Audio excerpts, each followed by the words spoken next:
No Quem é Quem de hoje nós vamos conhecer quem é o engenheiro e advogado que saiu do interior de Santa Catarina, veio para a capital e fez história. E hoje é um dos homens mais influentes de Florianópolis. Eu estou falando de Gerson Basso.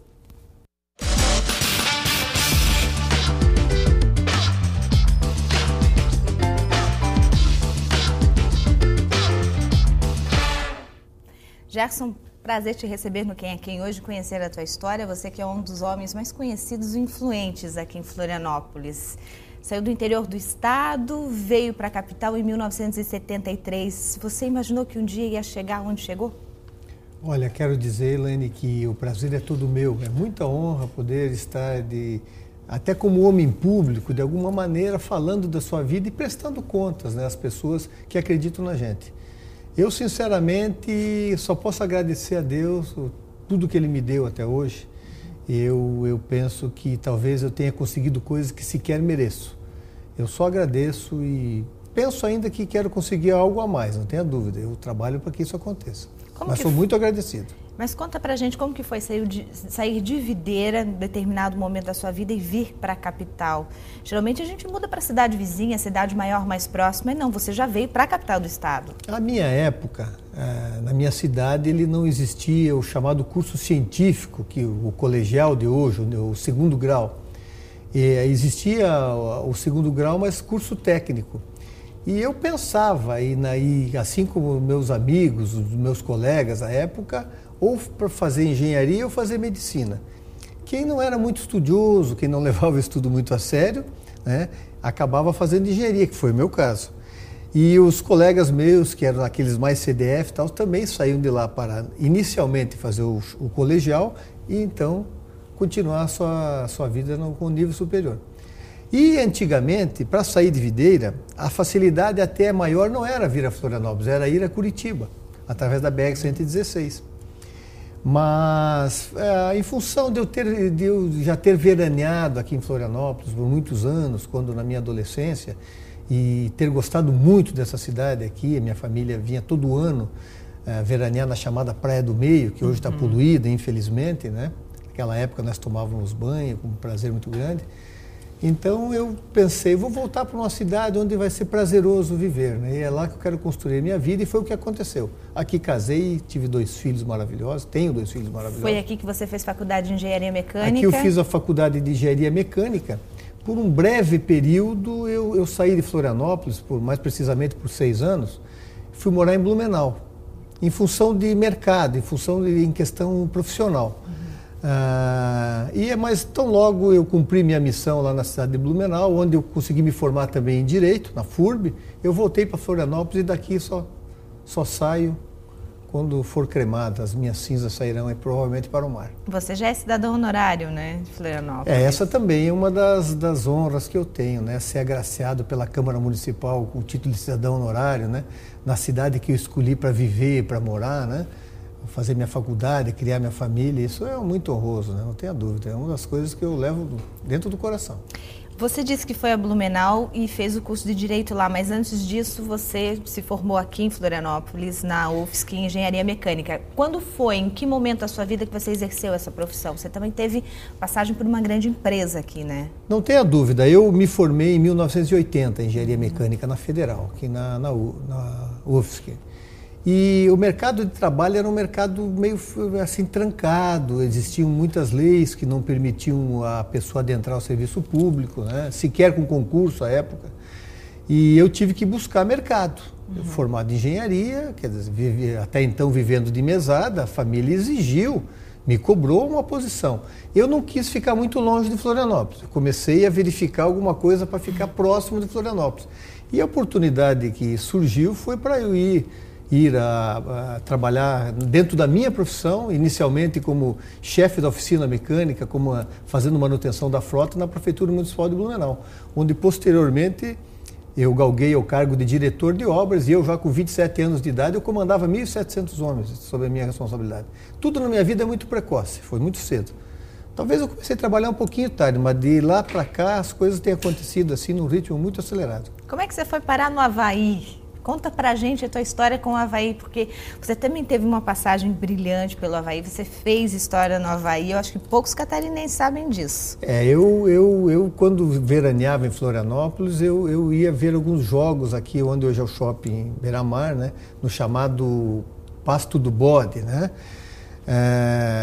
E eu comecei a ter prazer de ver futebol, porque meu pai, a minha família sempre foi ligada a futebol. Meu pai também foi diretor, foi presidente da Associação Atlética Viderense, à época que chegou inclusive a disputar a primeira divisão aqui em Santa Catarina. Não com tanto sucesso quanto fez o nosso querido Saulzinho Brandalize, que levou a Perdigão a ser campeã estadual já em 1964, depois de 2 anos criada, né? Mas onde o Saul bota a mão, ele é Midas, vira ouro, né? Então, longe de ser assim. Mas meu pai foi diretor da Associação Atlética Viderense, onde tinha um tio meu que jogava, irmão da minha mãe. Então eu sempre fui ligado a futebol. Eu era mascote lá em Videira e tal. Então eu vim em Florianópolis e já de cara peguei uma simpatia pelo Avaí. E quando vim morar em Florianópolis, eu acabei indo morar próximo também do estádio do Avaí, à época, além na Heitor Luz. E eu comecei a ir ver treinos, então, às vezes quando gazeava aula de engenharia, para ver um treinozinho do Avaí e tal. Então aquilo me fez ir pegando um amor por esse time e é um clube que eu galguei todas as posições também. Eu fui advogado do Avaí Futebol Clube, eu fui vice-presidente do Conselho Deliberativo, presidente do Conselho Deliberativo e depois, em 96, eu acumulei inclusive a presidência administrativa e tive a honra de ser campeão da Copa Santa Catarina. Hoje eu sou conselheiro nato, o que muito me honra. Tá, agora conta pra mim, alguma vez você jogou bola? Também olha, teve a honra de jogar bola lá no... Eu não posso dizer... É um craque nos gramados. Eu não posso também. dizer, Lene, que eu sou um perna de pau. Agora, eu nunca fui um bom boleiro, entendeu? Eu já fiz time de futebol em Balneário Camboriú para jogar o futebol de areia, mas eu era o dono da camisa, o dono da bola, então eu jogava como centroavante. Mas eu cheguei a ter uma época assim que o meu futebol foi bonzinho. Eu jogava aqui no grupo dos 30, no sul da ilha, e eu era o centroavante, quer dizer, mas no meio de pessoas assim com uma idade um pouquinho mais avantajada, né? Agora, eu nunca fui muito bom de futebol, não. Não posso dizer que craque de bola eu nunca fui. Mas é um apaixonado, como todo brasileiro também, né? Ah, não tenha dúvida. O brasileiro, ele tem uma paixão pelo futebol, né? É verdade. E o meu nome, Gerson, é uma homenagem do meu pai, botafoguense, que quis fazer uma homenagem ao jogador do Botafogo. E o meu nome, então, já lá dos anos 60, veio de um jogador do Botafogo. Então, minha vida foi muito ligada ao futebol. Um apaixonado por futebol. Tem futebol nas veias e no nome, né, Gerson? Não tenha dúvida. E o apaixonado por futebol vai contar pra gente depois do intervalo como foram os desafios enfrentados aqui em Florianópolis enquanto superintendente da Floran, a Fundação Municipal de Meio Ambiente. Um instante só e a gente já volta.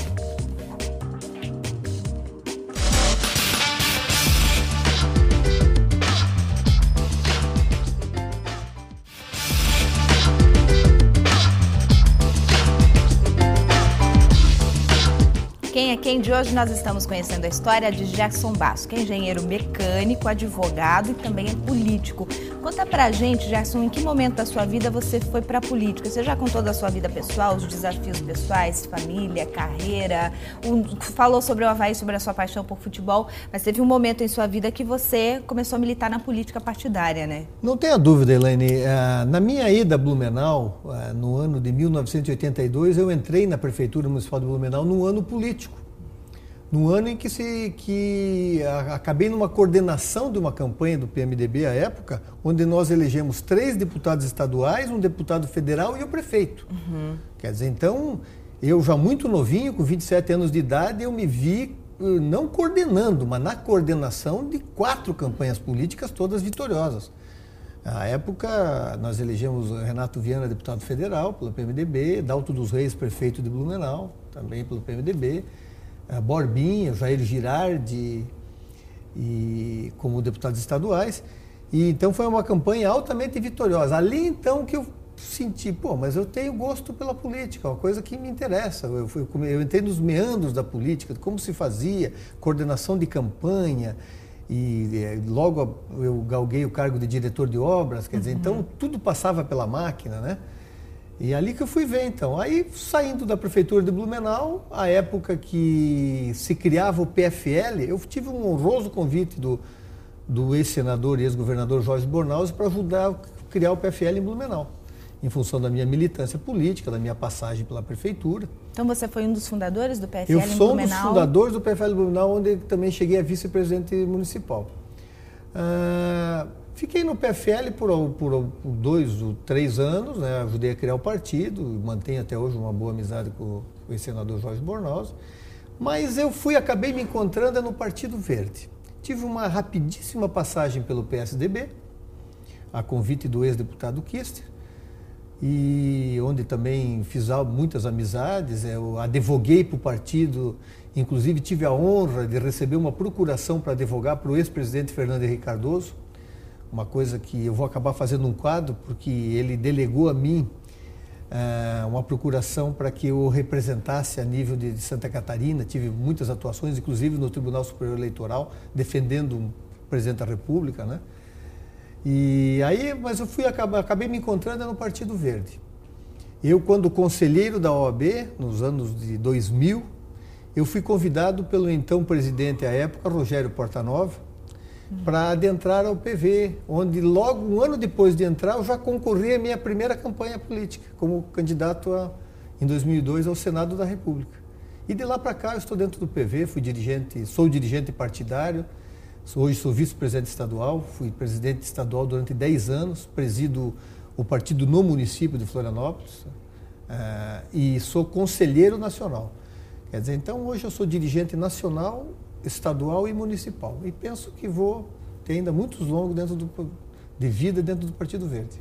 Bom, uma das missões do Partido Verde, eu gosto muito de política, acompanho política desde que me conheço por gente e sempre acompanho as diretrizes partidárias. E o Partido Verde, como o próprio nome já diz, né, tem essa missão de meio ambiente, de estar ligado a tudo que se relaciona ao tema.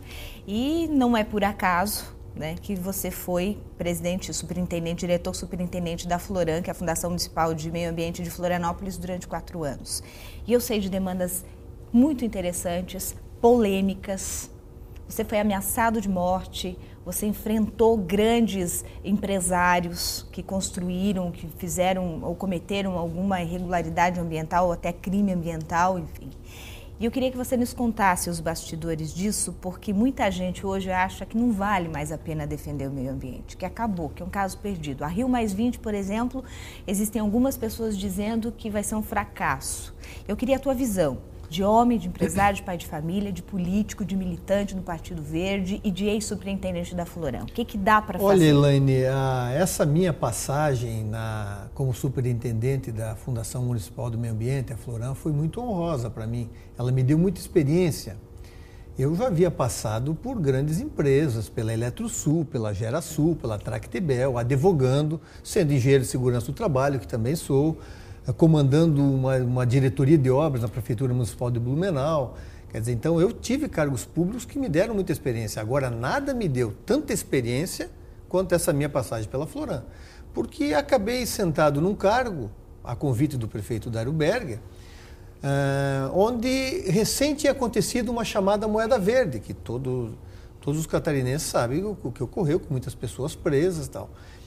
E aquilo é um desafio, porque as pessoas em Florianópolis, infelizmente, ainda têm aquela mania do jeitinho, acha que pode fazer e depois dá um telefonema para alguém e depois resolve. Muitos anos foram assim. São quase 300 anos de Florianópolis, de ocupação desordenada, onde as pessoas primeiro faziam para depois resolver. E nós temos hoje um Ministério Público muito atuante, Helene, seja a nível federal ou estadual. Quer dizer, então, hoje as coisas não são mais assim. Os crimes ambientais estão aí. Quer dizer, hoje a legislação é levada mais a sério. Ainda existe muita impunidade, é verdade. E eu cheguei com aquele fogo de resolver. Presidindo, dirigente partidário, com a missão de levar o PV para dentro de um governo e pelo menos deixar um nome marcado, mostrar alguma ação do Partido Verde para futuramente até poder galgar alguma coisa melhor. E então foi quando eu me deparei com essas dificuldades todas de forças políticas, de forças insuperáveis, com muita dificuldade para fazer as coisas. Mas eu tenho muita honra de poder dizer, Helene, que eu saio da Floran praticamente com uma missão cumprida.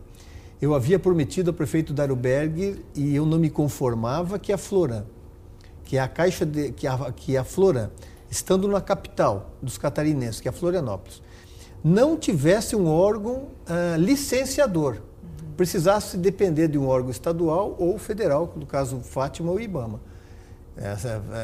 Sabedores que somos, que São José faz licenciamento pleno, a Palhoça faz licenciamento pleno, Biguaçu e a capital não faz. Isso deixa de entrar nos cofres da fundação em torno de R$1 milhão por mês. E eu prometi ao prefeito Dário Berger que não ia sair da Floran sem que nós licenciássemos de forma plena, tornando a Floran autossuficiente. E felizmente isso está acontecendo, nós estamos aí há 40, 60 dias de fazermos o licenciamento pleno. Então quer dizer que foi muito honroso essa questão da Floran. Você me pergunta também com relação a Rio+20. Olha, a Rio+20 é uma coisa que não depende muito do Brasil. O Brasil se dispôs a sediar essa discussão do meio ambiente a nível de mundo, temos lá vários chefes de Estado. Agora tudo é muito difícil. Nós tivemos uma época, inclusive, que o ex-presidente Al Gore dos Estados Unidos, um grande defensor da natureza, falava e as pessoas respeitavam mais a nível de mundo porque era um mandatário da maior potência do mundo. Hoje não temos mais, mas de qualquer maneira existe uma consciência ambiental. Eu penso que a Rio+20, algum sucesso, alguma coisa positiva vai sair a nível de mundo, porque precisamos. O homem tem que saber que a natureza ela se cobra das ações humanas quando não são feitas de maneira coerente. Exatamente. Sobre meio ambiente, um pouquinho mais aprofundado depois do intervalo, a gente fala também um pouquinho sobre corrupção na política, opinião de Gerson Basso e outros assuntos. Quem volta já, um instante só.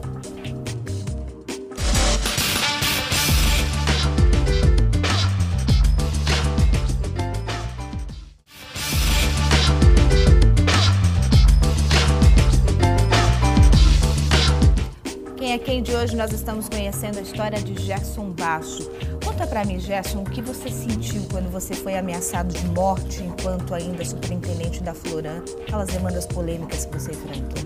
Quando eu recebia essa missão, esse desafio convidado pelo prefeito Dário Berger a galgar tão importante função dentro do primeiro escalão do seu governo, eu sabia que, pela minha maneira de ser, eu gosto das coisas certinhas, eu sou um advogado que jurei defender a Constituição, então eu sou muito correto na minha maneira de viver e de pensar. Eu sabia que eu ia me deparar com algumas coisas, que eu ia encontrar forças ocultas poderosíssimas, né? Que não iam me permitir fazer aquilo que a gente imaginava. É verdade, encontrei. Então, mas eu saio com a missão cumprida e lógico que todas as pessoas se sentem mal se ameaçadas de morte, né? Você fica inseguro. Numa determinada época eu andei com segurança. Hoje eu penso que eu saio com a minha família, quer dizer, eu estou tranquilo, porque eu não fiz nada errado. O que eventualmente eu fiz é tentar acertar alguma coisa que foi feita de maneira incorreta. Mas em algum quer momento... dizer, com a consciência muito tranquila. Então hoje, se eventualmente alguma coisa me acontecer, eu sinceramente, eu fico despreocupado porque nada de errado eu fiz. Mas em algum momento essa ameaça te atrapalhou no cumprimento de alguma demanda ou não? Você recuou por causa da ameaça ou não? De maneira alguma. Então é possível fazer, né? Elaine, posso dizer para ti, para o telespectador catarinense, o seleto telespectador dessa televisão maravilhosa que passa para o estado todo de Santa Catarina, inclusive chegando ao Rio Grande do Sul, que isso só me deu mais forças para atuar. Aí então é que eu me dedicava mais, entende? Porque você tem o aplauso dos demais, você só tem o repúdio daquele que sofre a ação. Em compensação, toda a população te aplaude. Porque todo mundo quer também, o povo brasileiro, por mais que se bata, é um povo correto. O povo de Florianópolis é um povo empreendedor, são pessoas que querem o melhor. Então essas pessoas todas aplaudiram as minhas ações. Eu não pude fazer tudo, é bem verdade. Muita coisa precisa ser feita ainda. Mas dentro das possibilidades a gente fez. A ponto de ser elogiado pelo prefeito de Nova York, o prefeito Blumenberger, em recente encontro em São Paulo, quando se reuniu as 40 cidades convidadas por ele a nível de mundo que teoricamente melhor cuidam do meio ambiente, dentre as quais Florianópolis, no Brasil somente 4, Florianópolis, Rio de Janeiro, Curitiba e São Paulo. Ele disse que Florianópolis tem um potencial de plantio de árvores entre os maiores do mundo, entre as 10 maiores cidades do mundo. Quer dizer, então isso, só por si só, quando trouxe isso ao prefeito Daruberg, desse elogio, dessa constatação, num dos painéis que lá participei com ele, arranhando um pouquinho de inglês e espanhol, que ele também arranha e tal, junto com o prefeito Kassab, por si só já me mostrou que a minha passagem pela Florânia foi em vão, né? As pessoas de Florianópolis que estão me vendo sabem que nós temos muitas árvores plantadas aí, uma média de 8 mil árvores mês. Deixa uma história, né? E a árvore faz a regulagem do clima, a árvore faz a captação do gás carbônico, quer dizer, então a árvore tem uma função muito interessante. Gerson, e sobre essas questões todas de pressão nos bastidores, que a gente que não está na vida pública acaba não sabendo como que funciona, né? Quem é que mais pressiona nos bastidores? É o concorrente político? É o poder econômico? É o quê? Olha, a maior pressão é do poder, eu posso dizer, acho que é até do poder econômico, porque eu posso também dizer que o prefeito Daruberg nunca me pediu nada, jamais pediria para fazer qualquer coisa que fosse contra a lei e tal, nunca pediu nada e deixou atuar de maneira tranquila. Mas quando você bate em alguma coisa que de alguma maneira venha a prejudicar, causar algum prejuízo a alguém, essas pessoas reagem com a força que tem, entende? Com pressões, aí então eles usam todas as armas, né? Com telefonemas anônimos, com forças políticas tentando denegrir a imagem para mostrar que a pessoa que está ali não tem moral para fazer aquilo que quer fazer. Então são essas pressões, de maneira geral, são pressões que a gente acaba tirando de letra, né? A gente já está com uma idade avançada, assim, passando por vários cargos, né? Isso não me abalou de maneira alguma. Quanto tempo de vida pública você tem, Gerson? Olha, minha vida pública começou no dia 22 de fevereiro de 2002. Ao longo de todos esses anos... vão muitos anos, né? E ao longo de todos esses anos, você... De 2002 não, de 1982. Mais alguns anos na conta. Mais de 30 anos. E ao longo desse período... Na verdade, não é só a vida pública, né, Elaine? Eu tenho uma atividade pública-privada.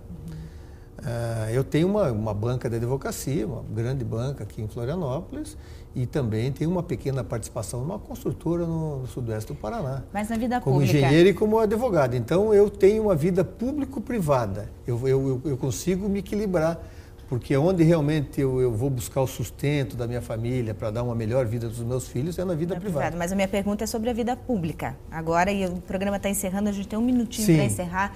Eu não posso deixar de perguntar a tua opinião sobre corrupção, e isso tem a ver com a vida pública. É claro que corrupção acaba existindo em todas as esferas, eu penso que em todas as áreas ainda há em níveis, né, diferentes, mas na política a gente percebe infelizmente, Elaine, um nível maior. Qual é a tua opinião sobre corrupção na política, Olha, Gerson? Tem como acabar? O Brasil tem a legislação, ou pelo menos tem uma das legislações mais avançadas do mundo a nível criminal.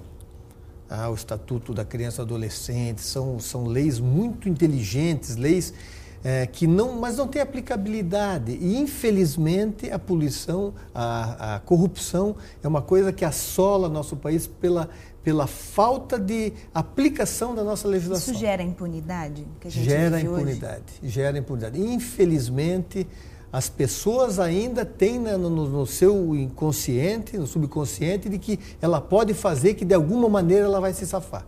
Enquanto isso ainda existir, porque o americano já não tem mais isso.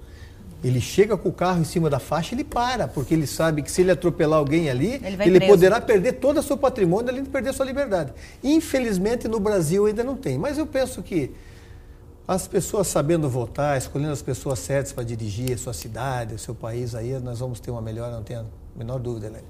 E a gente pode começar a mudança pela gente também, né? Todo mundo, começa aqui, dentro em casa, de casa, né? Todo mundo, com certeza. Gerson, foi um prazer te receber, conhecer a tua história. Olha, eu quero dizer, Elaine, que o prazer é todo meu.